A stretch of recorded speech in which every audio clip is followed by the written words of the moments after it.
الحمدللہ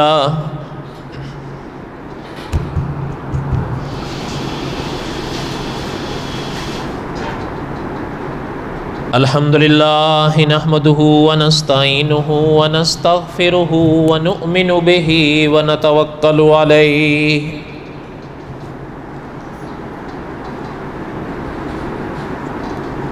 ونعوذ باللہ من شرور انفسنا ومن سیئات اعمالنا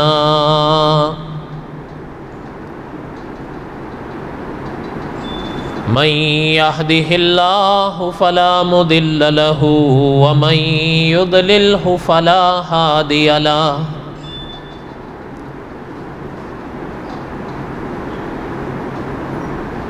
ونشهد أن لا إله إلا الله وحده لا شريك له ونشهد أن سيدنا وسندنا ومولانا محمدا عبده ورسوله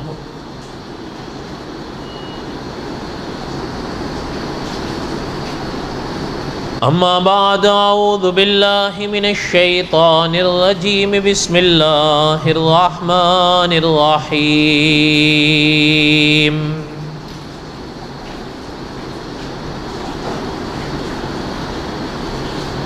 الف لام را تلك آیات الكتاب المبین انا انزلناه قرآنا عربيا لعلكم تعقلون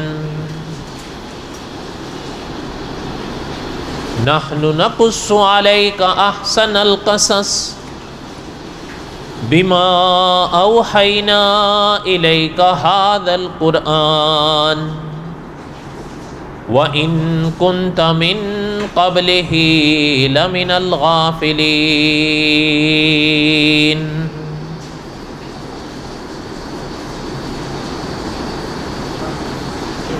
وقال الله تعالى في مقام آخر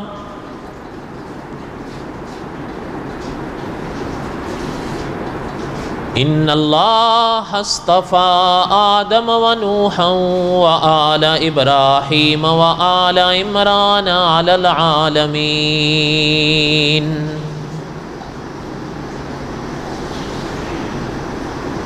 ذرية بعضها من بعض والله سميع عليم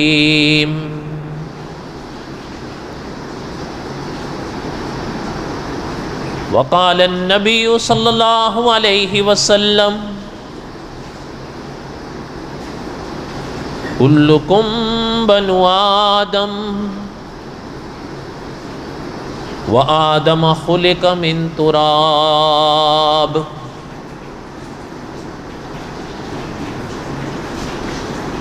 صدق الله العظيم وصدق رسوله النبي الكريم ونحن على ذلك لمن الشاهدين والشاكرين والحامدين والحمد لله رب العالمين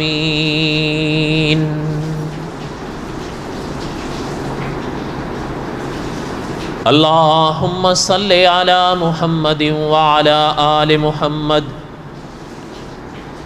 كما صليت على إبراهيم وعلى آل إبراهيم إنك حميد مجيد اللهم بارك على محمد وعلى آل محمد كما باركت على إبراهيم وعلى آل إبراهيم إنك حميد مجيد يا ربي صل وسلم دائما أبدا على حبيبك خير الخلق كلهم هو الحبیب الذی ترجا شفاعته لكل حول من الاحوال مقتحمی.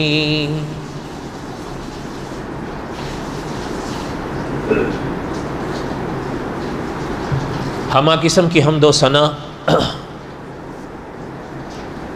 اللہ ذات لم یذل لا یزال کی پاک ذات کے لیے، صدق دل سے لا تعداد مرتبہ درود و سلام امام الانبیاء حضرت محمد الرسول اللہ صلی اللہ علیہ وسلم کی پاک ذات کے لیے.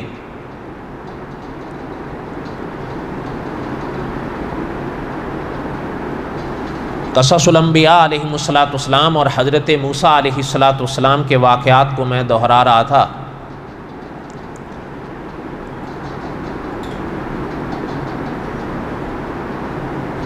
اور مولانا عبد الرحمن صاحب مظاہری رحمۃ اللہ علیہ کی کتاب ہدایت کے چراغ کا بالکل آخری باب بلکہ آخری سرخی دہرا رہے تھے، اور وہی بس انشاءاللہ قریب ہے. اگر اللہ کو منظور ہوا تو خیر سے انشاءاللہ 2 سال کے بعد یہ مقدس سلسلہ اپنے اختتام کو اپنی بساط تک پہنچے گا.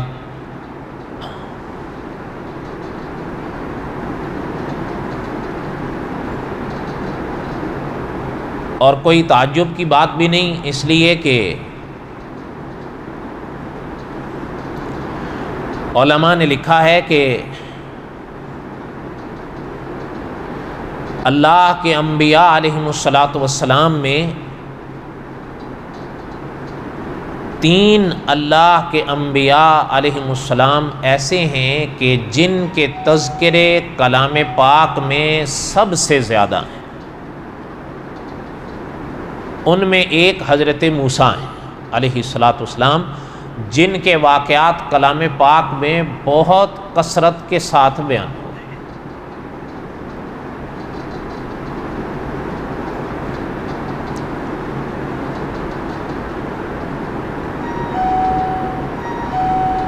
آخری عنوان یا آخری باب جو ہم ہدایت کے چراغ کا پڑھ رہے تھے، وہ عنوان وہ سرخی ہے وفات موسیٰ علیہ الصلاۃ والسلام. اور اس باب میں جو بڑی مشہور حدیث جو محدثین نے لکھی ہے اس کو ہم پڑھ رہے تھے، اور اس کے حدیث پاک کے حوالے سے جو کچھ سوالات اٹھتے وہ بھی ساتھ ساتھ میں جواب دیتا گیا، جو مولانا عبد الرحمن صاحب رحمۃ اللہ علیہ یا دوسرے اکابر نے لکھے.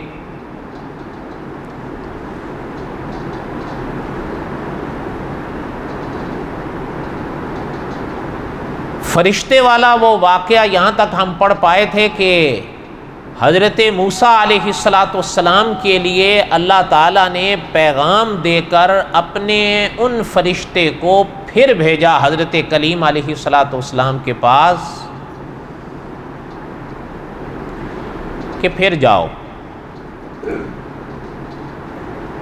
اور ہمارے کلیم علیہ الصلاۃ والسلام سے کہو کہ اللہ فرماتے ہیں اگر آپ کو ابھی اس دنیا میں اور رہنا منظور ہے تو کسی بیل کی پیٹھ پہ اپنا ہاتھ رکھ دیں. جتنے بال حضرت کلیم علیہ الصلاۃ والسلام کے ہتھیلی کے نیچے آئیں گے، اللہ نے فرمایا ہمارے کلیم سے جا کر کہیے کہ ایک ایک بال کے عوض ہم آپ کی 1 سال عمر بڑھائیں گے.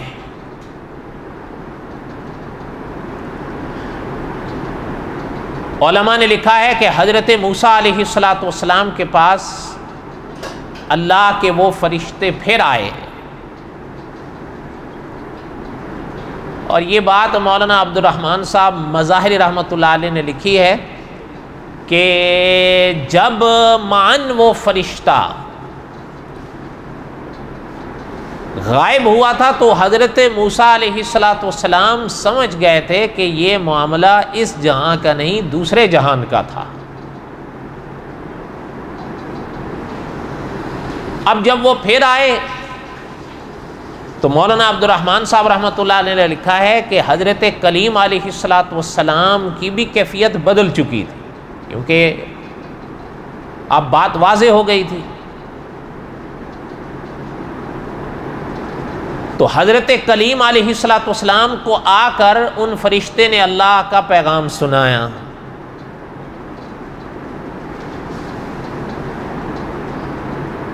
تو اللہ کے کلیم علیہ السلام نے وہ بات جب سماعت فرمائی تو محترم نے دریافت فرمایا کہ اس کے بعد کیا ہوگا۔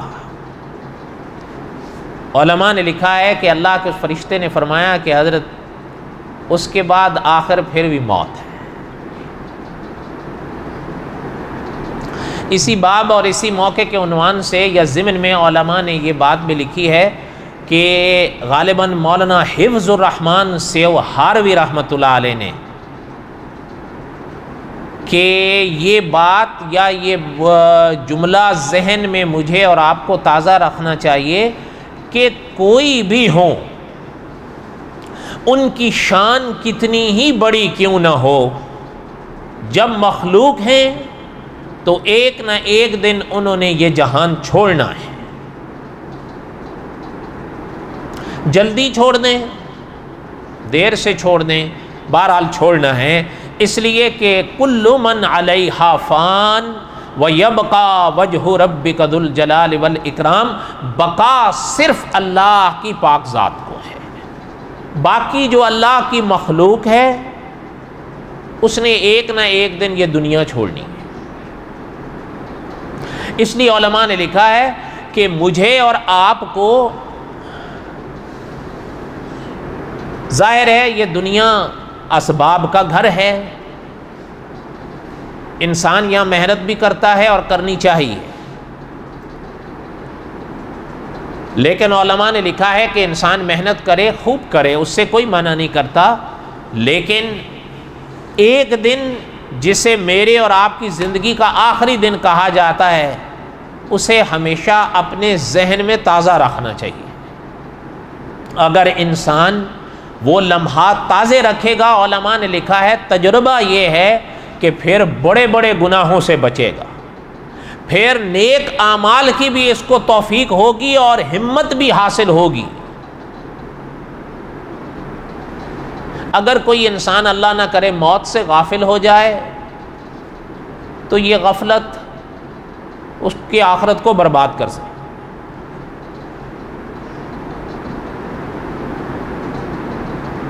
تو بہرحال محترم نے فرمایا کہ یہ بتاؤ کہ اس کے بعد کیا ہوگا۔ تو خدا کے فرشتے نے عرض کیا کہ حضرت اس کے بعد پھر آخر موت، مانا یہ کہ جتنے بھی سال جی لیں موت سے چھٹکارا تو نہیں ہے۔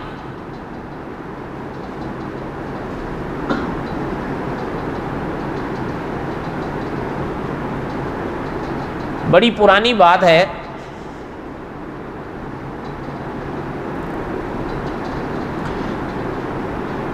غالباً ملتان سے ایک دفعہ ایک رسالہ چھپا تھا، آخرت کی کہانی، وہ بعد میں خطبات دین پوری کی جلد تیسری جلد میں بھی شامل کیا گیا، پہلے یہ رسالے کی صورت میں تھا۔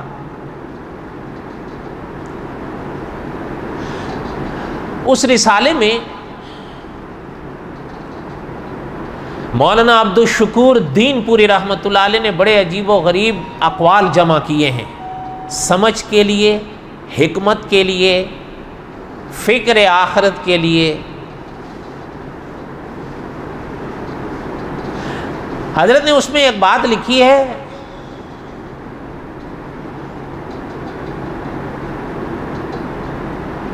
کہ حضرت نوح علیہ السلام سے کسی نے پوچھا تھا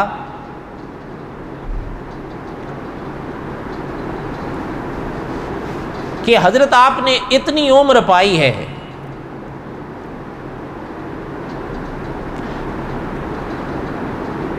تو کیسے محسوس ہوا آپ کو، کیا لگا آپ کو؟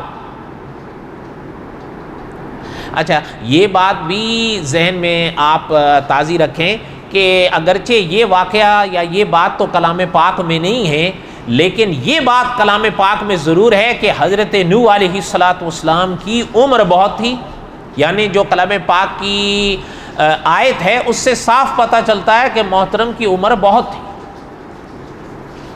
اور صاحب قصص الانبیاء نے بھی لکھا ہے کہ کوئی تعجب کی بات نہیں ہے، اس زمانے میں عمریں زیادہ ہوتی تھیں، قد کاٹ بھی بڑے ہوتے تھے، گھٹتے گھٹتے گھٹتے جسم بھی گھٹ گئے اور عمریں بھی گھٹ گئے۔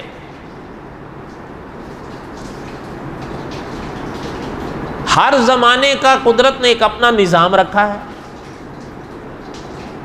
جو تب تھا وہ اب نہیں ہے، جو اب ہے کچھ وہ تب نہیں تھا۔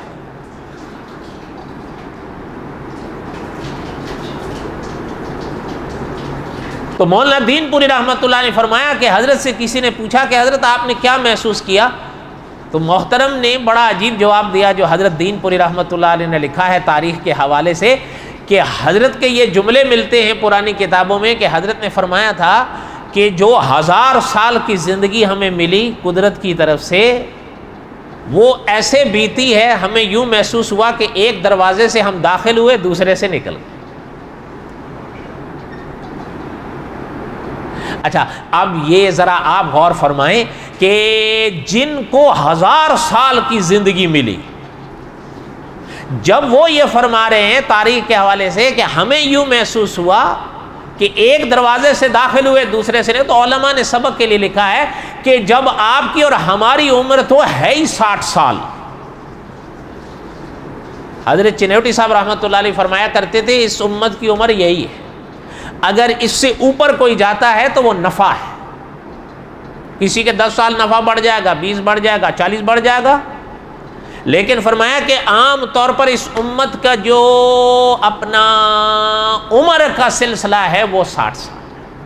اور آپ خود بھی جانتے ہیں آپ صلی اللہ علیہ وسلم کی حیات طیبہ اس دنیا کی بھی 60 سے کچھ اوپر تھی، پھر پردہ فرما گئے۔ تو بہرحال میرے کہنے کا مقصد یہ تھا کہ اکابر نے لکھا ہے کہ کوشش کر کے اس دن کو اپنے ذہن میں تازہ رکھیں،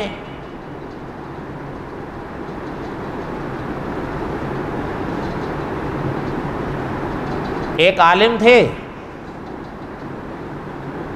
وہ فرمایا کرتے تھے کہ ہم سے کبھی کبھی کچھ لوگ پوچھتے ہیں یا کہتے ہیں کہ جی ہمیں کوئی دم یا کوئی تعویذ دیں کہ ہم گناہوں سے بچ جائیں۔ پتہ ہے مولانا ان سے کہا کرتے تھے کہ بس موت کو یاد کر لیا کرو۔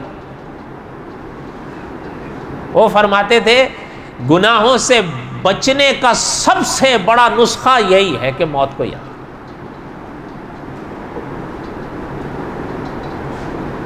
تو فرمایا کہ حضرت آخر میں پھر بھی موت ہے، چاہے آپ 1000 سال جی لیں۔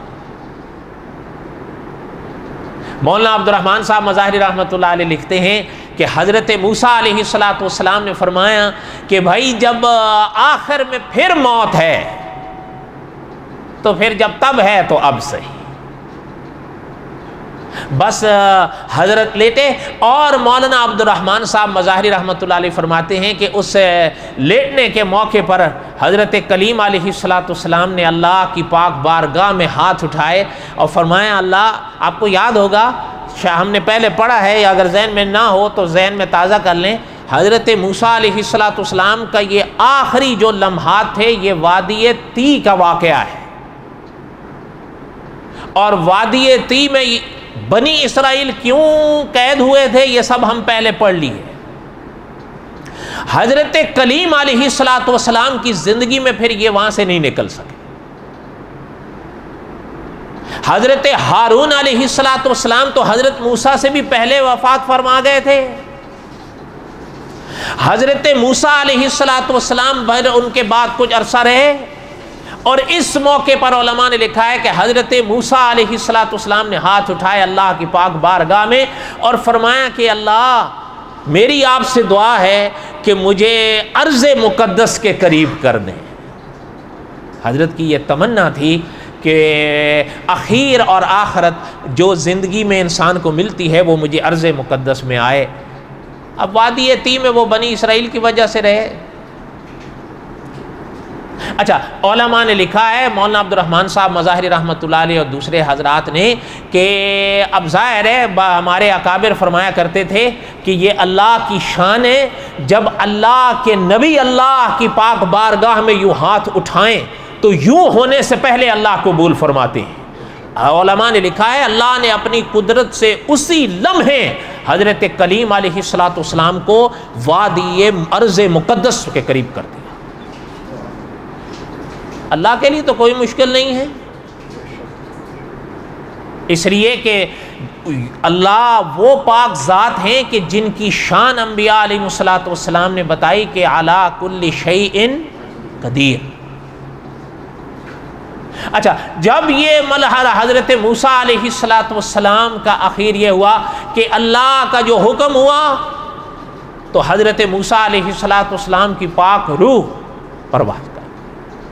اچھا، اور جب حضرت موسیٰ علیہ الصلوۃ والسلام نے اس دنیا سے پردہ فرمایا تو علماء نے لکھا ہے جو اللہ کے کلیم نے دعا مانگی تھی اللہ نے حضرت کو ارض مقدس میں پہنچا دیا، تھے تو تی میں، لیکن جب ارض مقدس کی دعا مانگی تو اللہ نے قبول فرمائی۔ ارض مقدس میں نے ابھی عرض کیا نا کہ وادی تی میں تو وہ بنی اسرائیل کی وجہ سے رہے، اور جب وہاں قریب ہوئے تو علماء نے لکھا ہے کہ ظاہر بات ہے کلام پاک میں تو یہ نہیں، لیکن تاریخ کی کتابوں میں اور غالباً اکابر نے بائبل کے حوالے سے یہ لکھی ہے کہ 120 سال عمر حضرت موسیٰ علیہ الصلوۃ والسلام کو اس دنیا میں قدرت نے بخشی، اور اس زمانے کے مسلمانوں نے، ایمان والوں نے حضرت کے آخری مرحلے طے کیے اور پھر ان کو دفنایا، اور دفنایا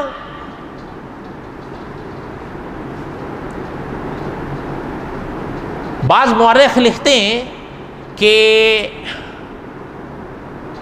وادی تی میں تو یہ دعا مانگی تھی حضرت موسیٰ نے، لیکن اللہ نے حضرت کلیم علیہ الصلوۃ والسلام کی جب دعا قبول فرمائی تو حضرت کے پاک وجود کو ارض مقدس یہ فلسطین کو کہتے ہیں، یاد رہے، بیت المقدس،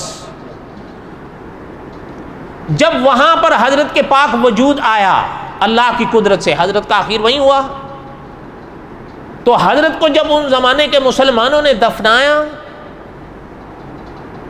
تو مورخ بعد لکھتے ہیں کہ وادی تی کے قریب، سب سے قریب جو اپنا علاقہ وادی مقدس کا پڑتا تھا نا، اسے کہا جاتا تھا اریحا۔ پرانے دور کے مورخ نے لکھا ہے کہ یہ جو بستی تھی یہ وادی تی کے سب سے قریب تھی۔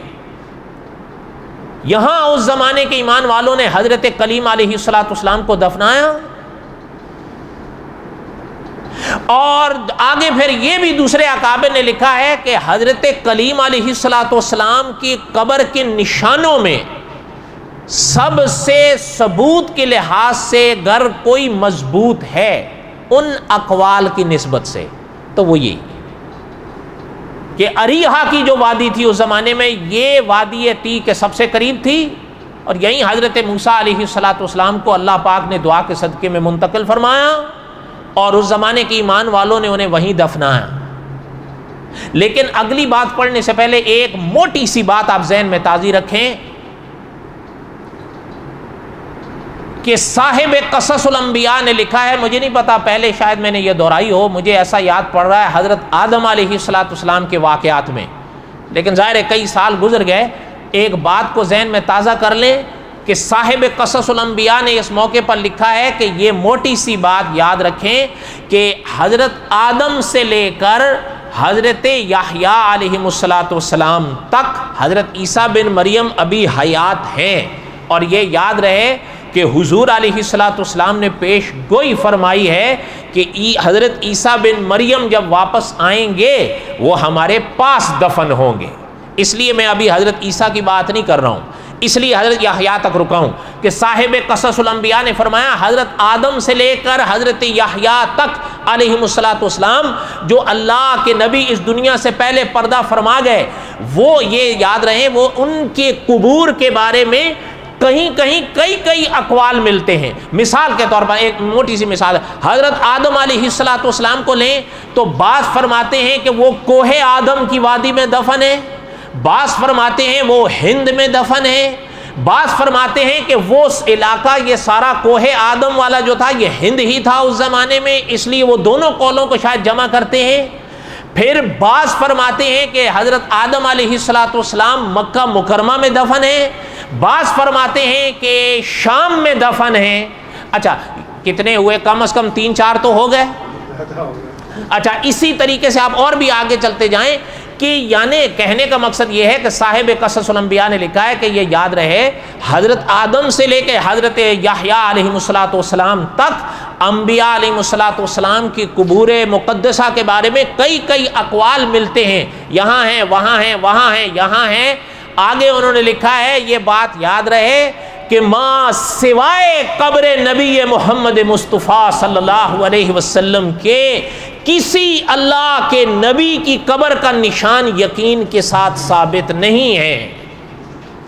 یہ تنہا حضور ہیں صلی اللہ علیہ وسلم جن کی قبر مقدس, قبر پاک تواتر کے ساتھ ثابت ہے کہ اللہ نہ کرے اگر کوئی شخص حضور کے روضہ پاک کا مدینہ منورہ میں ہونے کا انکار کرے گا ایمان سے نکل جائے گا. بات سمجھ آئیے آپ کو؟ اس لیے دیکھیں آج بھی آپ دیکھ لیں, آپ صلی اللہ علیہ وسلم کو تو اس دنیا سے پردہ فرمایا صدیاں ہو گئیں, لیکن آج تک کبھی بھی کسی کو شک بھی نہیں پڑا کہ سرور کونین صلی اللہ علیہ وسلم کا پاک وجود روضہ اقدس مدینہ طیبہ کے سوا کہیں اور ہے. کسی کو پڑا ہے؟ نہیں. حضور کا وجود, حضور کے قبر پاک وہ تواتر کے ساتھ ثابت ہے, وہاں کون شک کر سکتا ہے؟ اس لیے صاحب قصص الانبیاء نے لکھا ہے کہ یہ بات ذہن میں رکھیں کہ ماں سوائے قبر نبی محمد مصطفیٰ صلی اللہ علیہ وسلم کے باقی کسی اللہ کے نبی کی قبر پاک یقین کے ساتھ ثابت نہیں ہے. اقوال ہیں, روایات ہیں, کوئی کہتے ہیں ادھر ہیں, کوئی کہتے ہیں ادھر ہیں, پھر وہ ان کی نسبت سے لکھتے ہیں. جیسے میں نے ابھی پڑھا نا کہ مورخ لکھتے ہیں کہ حضرت موسیٰ علیہ السلام کی قبر کے بارے میں جو اقوال ہیں ان اقوال میں یہ سب سے مضبوط ہے. تو اس کا معنی یاد رہے یہ مراد تواتر والی بات نہیں, وہ جو اقوال ہیں حضرت کلیم کی قبروں کے بارے میں ان کی نسبت سے وہ لکھ رہے ہیں. ہو بھی سکتا ہے. اور ایک بات اور سنیں, یہاں تک بات سمجھ آئی ہے؟ بولو. اب اگلی بات سنیں. صاحب قصص الانبیاء نے ایک چیز ذہن میں آتی ہے,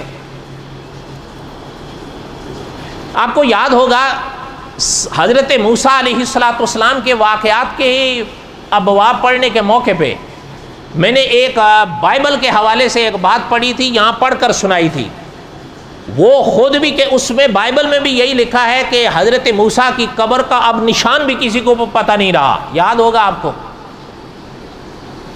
حیرانگی ضرور ہوتی ہے. اس کی وجہ یہ ہے کہ میں نے کسی سابقہ درس میں پڑھا تھا کہ حضرت موسیٰ علیہ السلام اللہ کے وہ نبی گزرے ہیں جن کے بارے میں مولانا امین اکاڑوی رحمۃ اللہ علیہ نے لکھا ہے کہ حضرت کلیم علیہ السلام اللہ کے وہ نبی ہیں جن کو یہودی بھی مانتے ہیں, جن کو عیسائی بھی مانتے ہیں, اور جن کو ہم مسلمان بھی. بلکہ میں نے ابھی ابتدا میں پڑھا کہ ہمارے علماء نے لکھا ہے کلام پاک میں 3 نبیوں کے تذکرے سب سے زیادہ ہیں, ان میں ایک حضرت کلیم ہے. ذہن میں سوال تو آتا ہے کہ بھئی پھر یعنی قبر کا نشان محترم کا کیسے گم ہوا؟ میں ابھی قصیب احمر پر بات نہیں کر رہا ہوں, وہ ممکن ہے آج نہیں ہو پائے گی, آگے آئے گا انشاءاللہ. ایک بات صاحب قصص الانبیاء نے لکھی ہے, لیکن بات انہوں نے بڑے عجب انداز سے لکھی ہے. انہوں نے لکھا ہے کہ اگر صحیح ہوگی جو بات ہم لکھ رہے ہیں تو وہ اللہ کی طرف سے ہوگی, اور اگر غلط ہوگی تو انہوں نے لکھا ہے میری اپنی طرف سے ہوگی. ان کی بات سمجھ آئی یہاں تک؟ آگے سنیں جو انہوں نے لکھا ہے کہ جب کلیم علیہ السلام کی یہ شان ہے اور اللہ کے اتنے بڑے بڑے انبیاء گزرے, حضرت آدم گزرے, حضرت ابراہیم علیہ, دیکھیں آپ اور ہم امت تو حضور کی ہیں, لیکن ہم اور آپ ملت تو حضرت ابراہیم کی ہے نا. لیکن حضرت ابراہیم علیہ السلام کی قبر کو ڈھونڈنے بھی کوئی اگر چلے گا تو یقین کے ساتھ کیسے ڈھونڈے گا؟ صاحب قصص الانبیاء نے لکھا ہے کہ میرا وجدان یہ کہتا ہے کہ اللہ کو خود منظور ہی یہی تھا کہ ہمارے نبیوں اور رسولوں کی جو پاک قبور ہیں ان کو چھپا دیا جائے، کسی کو یقین سے پتہ ہی نہ ہو کہاں ہے. کیوں؟ انہوں نے آگے لکھا ہے اس لیے کہ جن لوگوں نے اولیاء کی قبور کے ساتھ نہ جانے کیا کچھ کر دیا، تو اگر ان کو انبیاء کی قبور کا یقین سے پتہ ہوتا تو کیا کرتے. آگے انہوں نے پھر لکھا ہے یہ ہمارا وجدان ہے، ہمارا احساس ہے، ہو سکتا ہے صحیح ہو سکتا ہے غلط ہو. آگے لکھا فرمایا اگر صحیح ہے تو اللہ کی طرف سے ہے اور غلط ہے تو میری طرف سے ہے. لیکن بات لکھی بڑی عجیب ہے. آگے ایک اور بات لکھی انہوں نے، وہ بھی سناؤں؟ ہو سکتا ہے آپ کو بری لگے لیکن بات لکھی ہوئی تو ہے.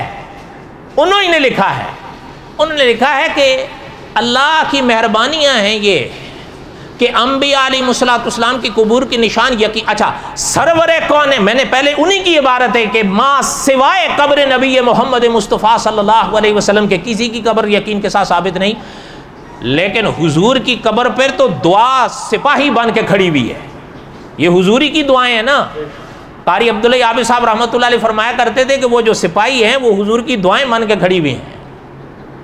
حضور کی دعائیں وہ سپاہی وہ مجھے اور آپ کو دیکھتے ہیں اور چکنے ہو جاتے ہیں.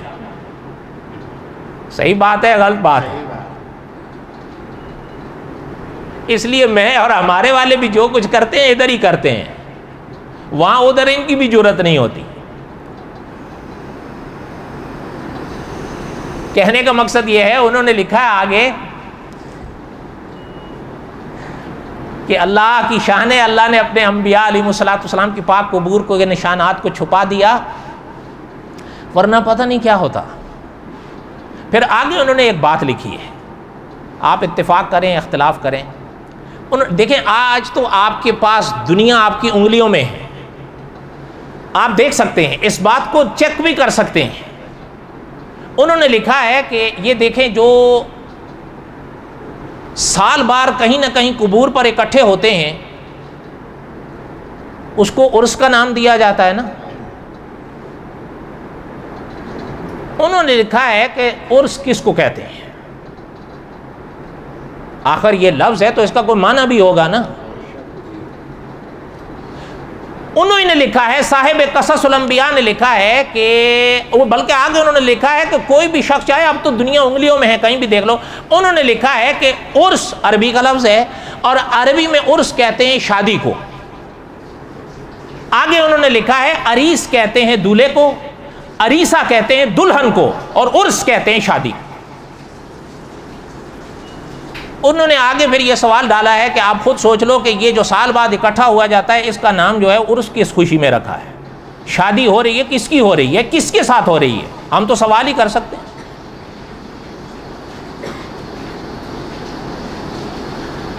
علامہ خالد محمود صاحب رحمۃ اللہ علیہ، شاید آپ میں سے کسی کو یاد ہوں، آپ کے پاکستان کے بڑے پرانے ایک اخباری نمائندے تھے، میں نام نہیں لے رہا ہوں ان کا. لاہور میں ایک مزار ہے نا حضرت علی حجویری رحمۃ اللہ علیہ کا، جسے کون سا دربار کہتے ہیں؟ داتا دربار. وہ وہاں کچھ دن رہا تھا، یہ بڑی پرانی بات، بہت پرانی بات. وہ اخباری نمائندہ تھا، وہاں کچھ دن رہا. باہر نکل کے اس نے، چونکہ اخباری نمائندہ تو تھا، اس نے ایک مضمون لکھا تھا ہم بنے داتا کے ملنگ. وہ مضمون ہم بنے داتا کے ملنگ علامہ خالد محمود صاحب رحمۃ اللہ علیہ نے مطالعہ بریلویت میں لکھا ہے، اسی کے حوالے سے آپ اس کو پڑھ لو. اس شخص نے لکھا ہے میں جو کچھ اندر دیکھ رہا ہوں وہ آنکھوں سے دیکھ رہا ہوں، سنی سنائی بات نہیں، وہ کوئی آدمی پڑھ نہیں سکتا. اب آپ کہیں سچ لکھ گیا جھوٹ لکھ گیا، اب آپ جان. ہم تو یہی کہتے ہیں کہ اس میں حضرت علی حجویری رحمۃ اللہ علیہ کا قصور نہیں، یہ ان لوگوں کا قصور ہے جو حضرت علی حجویری کا نام استعمال کر گئے ہیں. اچھا ایک بات اور بھی ہے، شاید آپ اتفاق کریں اختلاف کریں یا آپ نے سنی ہو، مولانا احمد علی لاہوری رحمۃ اللہ علیہ کا نام سنا ہے؟ بولو۔ مولانا احمد علی لاہوری رحمۃ اللہ علیہ ایک دفعہ وہاں تشریف لے گئے تھے، چونکہ حضرت لاہور میں ہی ہوتے تھے نا، یہ بات مجھے قاری عبداللہ یابی صاحب رحمۃ اللہ علیہ نے بتائی تھی، ایسے آمنے سامنے جیسے آپ اور میں بیٹھے ہیں۔ مولانا احمد علی لاہوری رحمۃ اللہ علیہ نے جب وہاں پر گئے تو حضرت کو کشف ہوا، اسی داتا دربار کے حوالے سے جو کچھ بیان کیا کشف ہوا۔ اس کشف کے بعد حضرت نے قاری عبداللہ یابی صاحب رحمۃ اللہ علیہ کو بتایا کہ یہاں حضرت کی قبر نہیں ہے۔ یہ بات مجھے قاری عبداللہ یابی صاحب نے بتائی، فرمایا حضرت نے فرمایا یہاں مجھے کشف ہوا ہے حضرت کا یہاں وجود پاک نہیں۔ اور یہی بات آپ حیران ہوں گے صاحب قصص الانبیاء نے لکھی ہے کہ حضرت کا وجود پاک وہاں ہے ہی نہیں۔ اور آگے حضرت نے لکھا ہے اللہ کو منظور ہی شاید نہیں ہوگا جو کچھ وہاں کیا جا رہا ہے، ہم بنے داتا کے ملنگ، حضرت اللہ کو کہاں گوارا تھا کہ حضرت کا وجود وہاں رہے، اس لیے یہاں وہ لگے ہوئے ہیں وہاں کوئی نہیں۔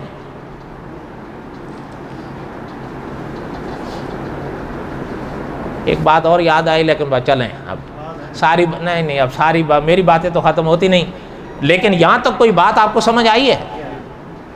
یہ الحق مرن ذرا یہ کڑوی کڑوی لگتی ہیں، لیکن بہرحال حقائق تو نہیں چھپائے جا سکتے، اور یہ میں نے آپ کو خود آپ کو بتا رہا ہوں، یہ کو میں اپنی طرف سے نہیں بیان کر رہا ہوں۔ جو قصص الانبیاء یا حضرت موسیٰ علیہ السلام کے حیات طیبہ کے ابواب میں جو کچھ لکھا ہوا ہے وہی لکھا ہوا ہے یہ سب بھی۔ دیکھیں حضرت موسیٰ علیہ السلام کو نبوت ملی، یہ میں اور آپ پڑھیں۔ حضرت کلیم علیہ السلام کو معجزات ملے، یہ میں اور آپ پڑھیں اور شوق اور ذوق سے سنیں۔ حضرت موسیٰ علیہ السلام کا نکاح ہوا، وہ سب واقعات میں اور آپ شوق اور ذوق سے پڑھیں، پڑھنے چاہیے، لیکن جب انہی ابواب میں یہ چیزیں اکابر نے لکھی ہیں تو ان کو پھر ہم چھوڑ دیں؟ بولو بولو تو صحیح، صرف اس لیے کہ آپ ناراض ہوں گے؟ پھر یہ بات تو نہیں۔ بہرحال اس کا بقایا قصہ انشاءاللہ آئندہ، وما علینا الا البلاغ المبین سنت پر